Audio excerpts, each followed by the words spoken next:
Hey folks, and welcome back to Shaggy's Car Shop. On tonight's episode, we're installing a fuel pump. I got a little present when I got home from work today in the mail. So, I guess without any further ado, let's get after this.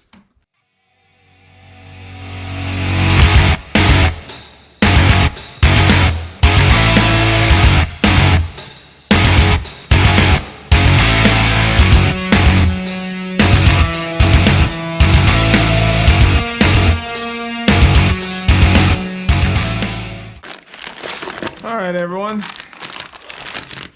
so it came nicely wrapped up in a whole bunch of paper.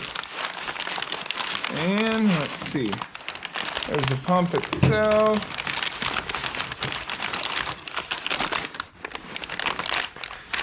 And all of this. There's what I was looking for. And a couple of zip ties.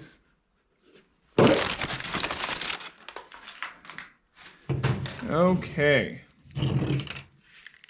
So again, you have your housing on top. You have your actual pump. You have your little sock filter for the bottom. And a couple of zip ties. And then here,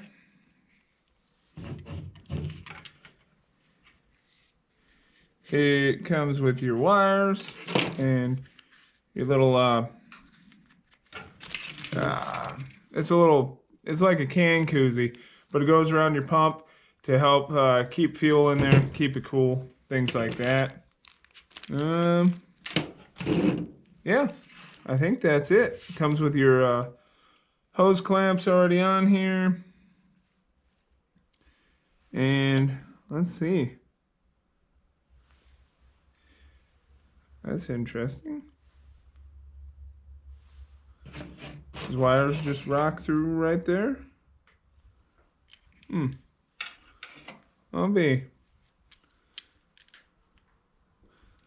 think they have changed that. Sweet.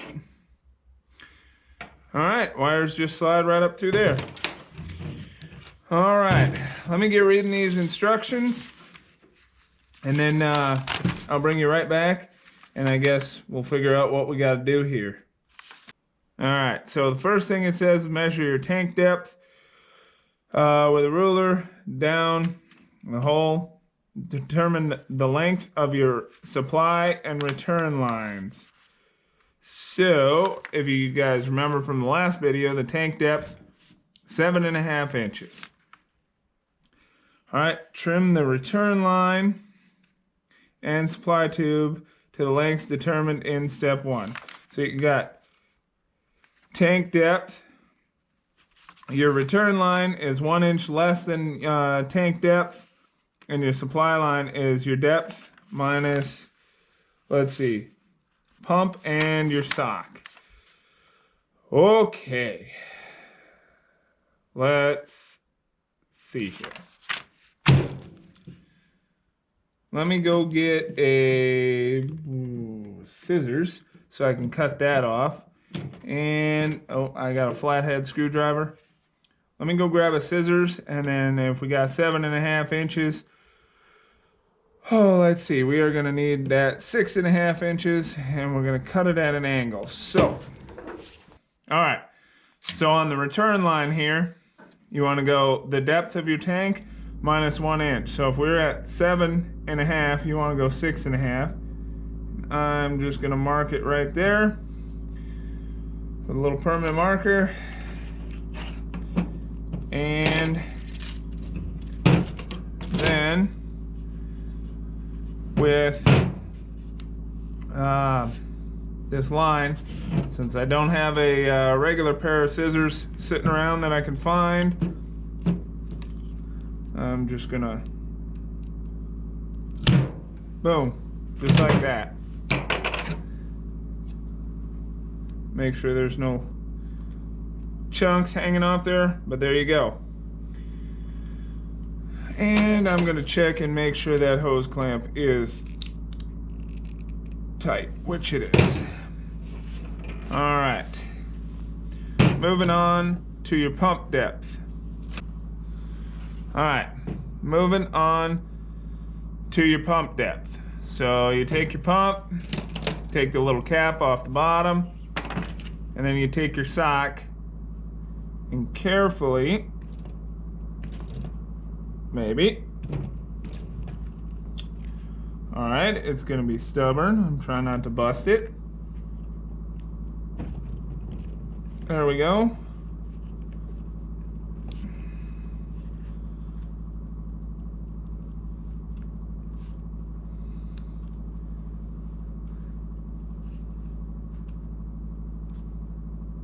All right, take your sock, and then it says, so for your pump depth, you want to measure to the top of this.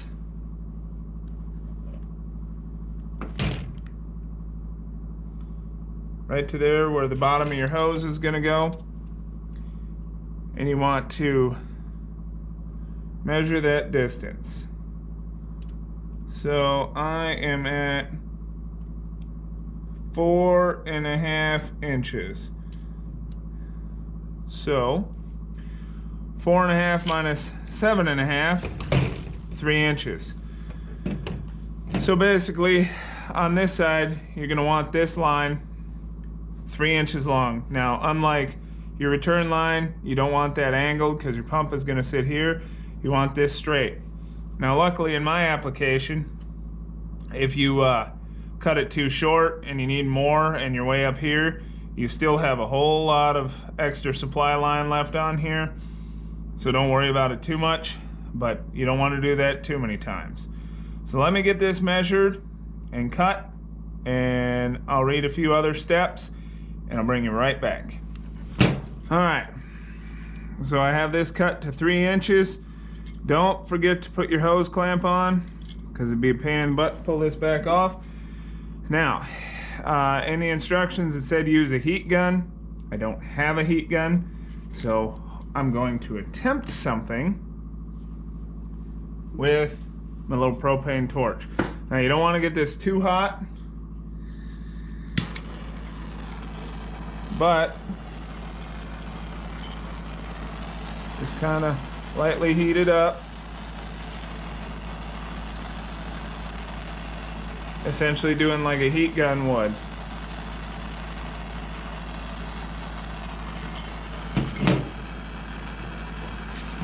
You just want to soften it up just a little bit.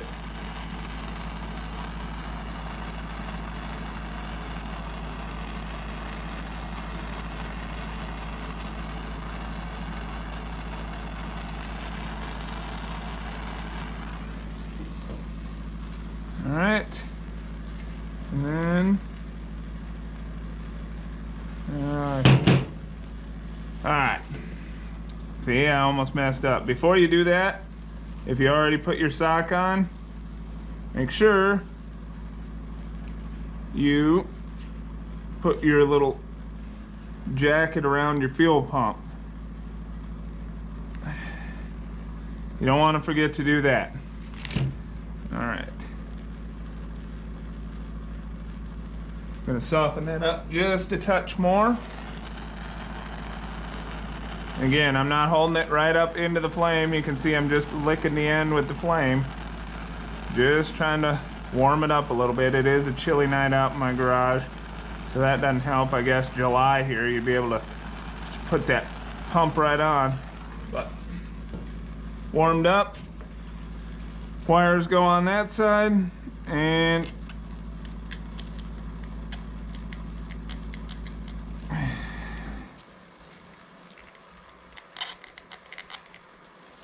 down just like that.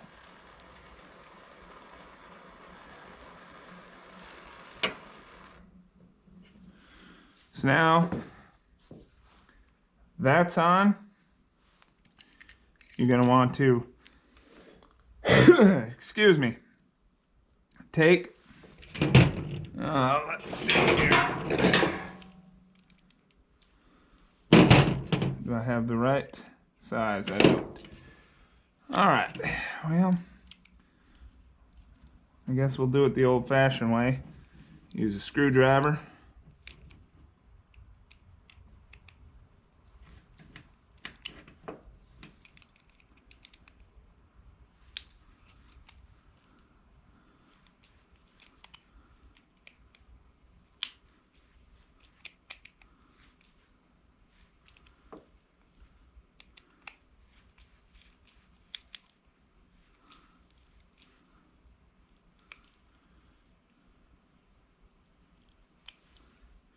You want to snug that up good. You don't want to super over tighten it because then you run the risk of breaking that plastic in there.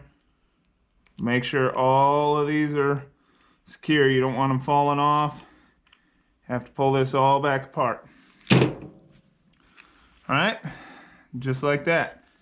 Now, hooking up the wires. So let me read the what I got to do, because these wires are just some slip through, and then I think you tighten them down to snug them up. But I might run a little bit of silicone in on them just to be sure, because I hate leaks. So let me read on that and I'll bring you right back. All right, so on this pump you can see they have little jam nuts that your wires slip through right there. So you find out which way your plug goes in. So your positive is going to run up this side, and your ground is going to run up that side. And I know on this is a GPA-4. I think it's rated at like 100 psi. Something like that. I don't remember the specs off of it exactly. But on some of the older ones, they just have wires that were predetermined, and you'd have a bunch of wires out here. I don't know, I've never used any of this, so I don't know how good, bad, indifferent it is, but I guess we will see. And make sure you're clipped in good, just like that.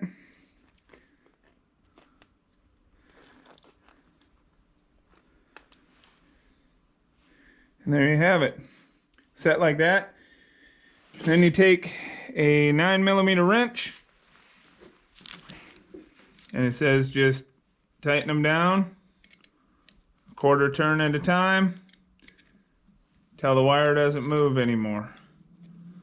So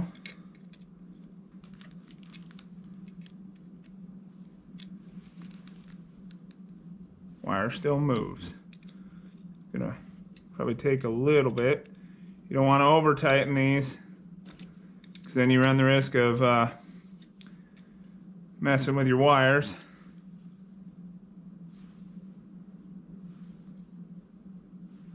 I'm just gonna snug them up so they just quit moving. Do a quarter turn, and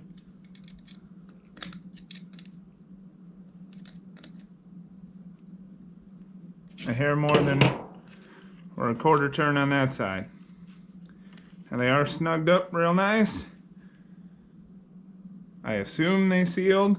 And again, I'm going to take some silicone, put it around there just in case. I don't think it's going to leak. Might add a dab on the bottom side too. But yeah, I left a little bit of slack in them. Not that this is going to move, but, and then now you can plug this into whatever wiring harness you deem necessary. Alright. Next thing, take your 2 zip ties, adjust your little sleeve here on your pump. Make sure that's right where you want it.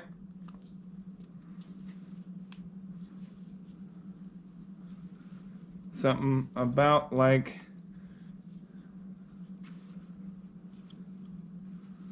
that. And you take your 2 little zip ties, run them around.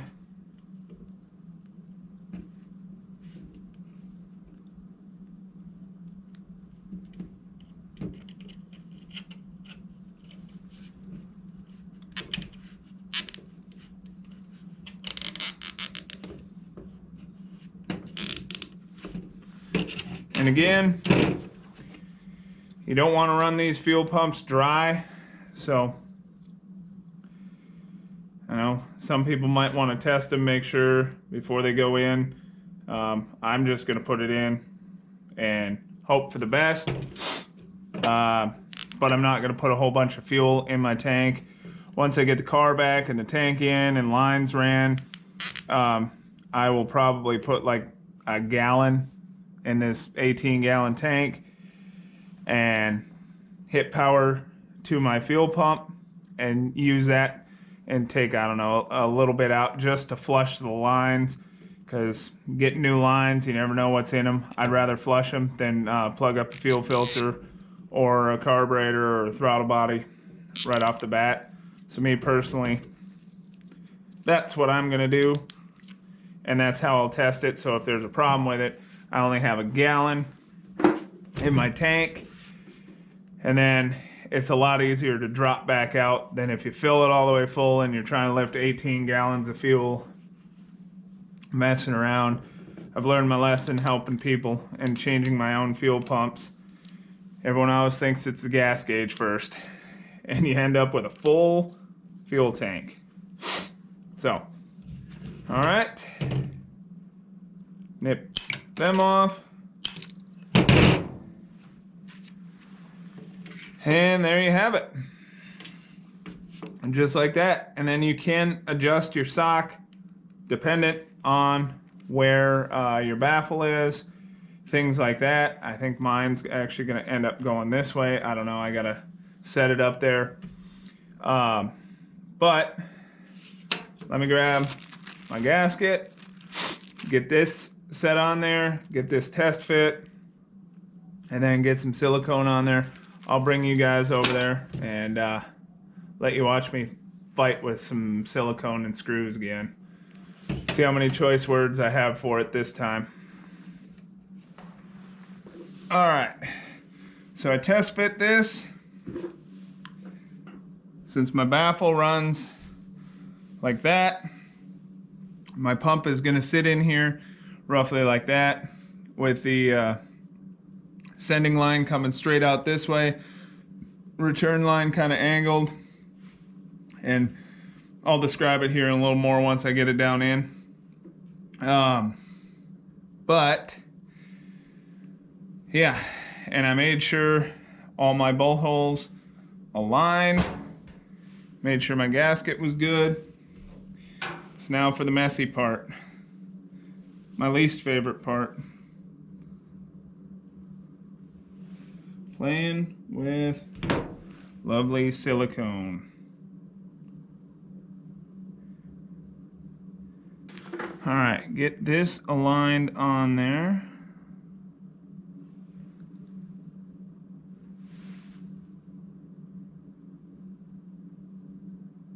Just like that. Again, I don't know if I really need to do this, but I'm adding just some silicone around the bottom there on these wires. I'm going to do the same thing, lift this up, put some silicone, set it back down. Yeah, you guys know the drill.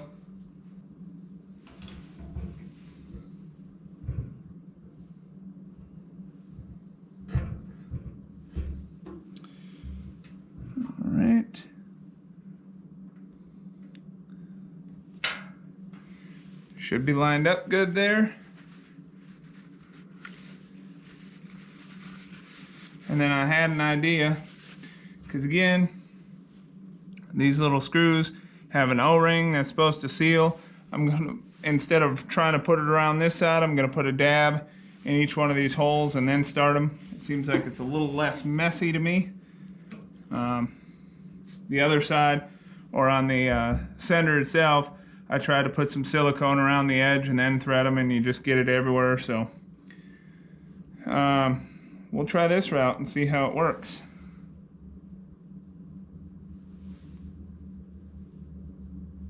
Get it down in there. This might actually be overkill, but again, leaks.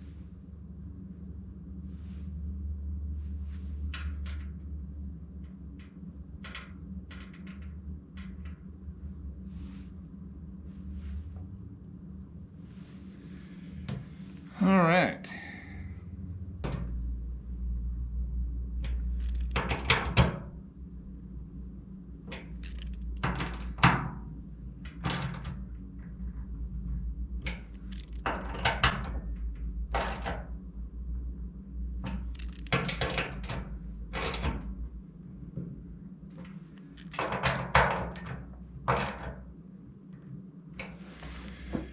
Here we go.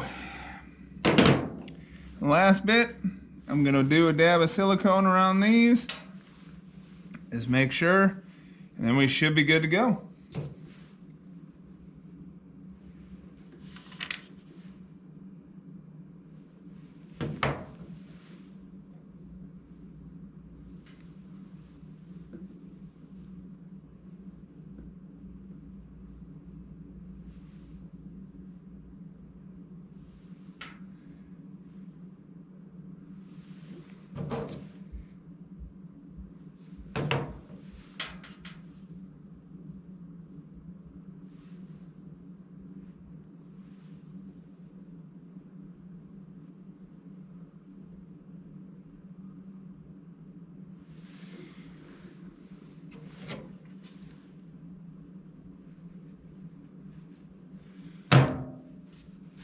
All right, there you have it.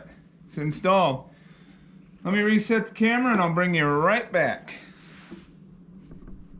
All right, everyone, that's it for tonight's video. We installed our fuel pump on our Tanks Incorporated. Again, it is a GPA-4. I don't remember the specs off there. If I look them up when I upload this video, I'll put them down at the bottom. How many gallons per minute and fuel pressure coming off of it. So we got our sender, 0 to 90 ohm, and our fuel pump installed. Again, obviously I'm sitting in the middle of my messy garage with stuff all over, so the Firebird isn't back. Don't know when this video is going to air because I'm a couple of weeks ahead. So hopefully next video after this, or maybe 2 videos after this, we'll have a pretty shiny bird in here, which means I gotta clean up more. But as far as this goes, I gotta paint up those straps and order the rubber inserts and look at, see if there's some rubberized tape to put on this side where it goes up against the bottom of the trunk supports. But this itself, this is all installed. I'm gonna let this dry, of course, and put it back in the plastic and throw it back in the box and put it into storage, because once I get the bird back, I think my first plan is going to be try and get that engine and trans in there and go from there. We'll see, but yeah, other than that, a few other things for this is these fuel pumps, or this fuel pump is 1/4 inch MPT, so I'll probably go from that to 6 AN lines or 6 AN lines.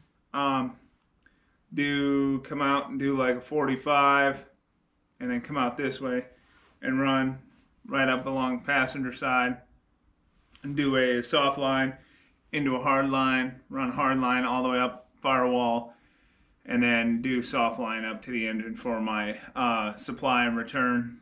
And then yeah, I'll probably have to see what where I'm gonna route my wiring for my fuel pump underneath, up through the car. Don't know yet, but I will probably do a waterproof wiring harness, so they'll all be all four be in one loom, and run that up front, go from there. But I'm getting way ahead of myself. But yeah, that's it for tonight's video. Please don't forget to like and subscribe, And if you have any questions on what I'm doing with my Firebird, my crazy train of thought, throwing a 472 Cadillac engine into it, please ask. I'll tell you where I'm trying to go with it. But other than that, Tanks Incorporated. Thank you, and we'll catch you on the next one. Thank you.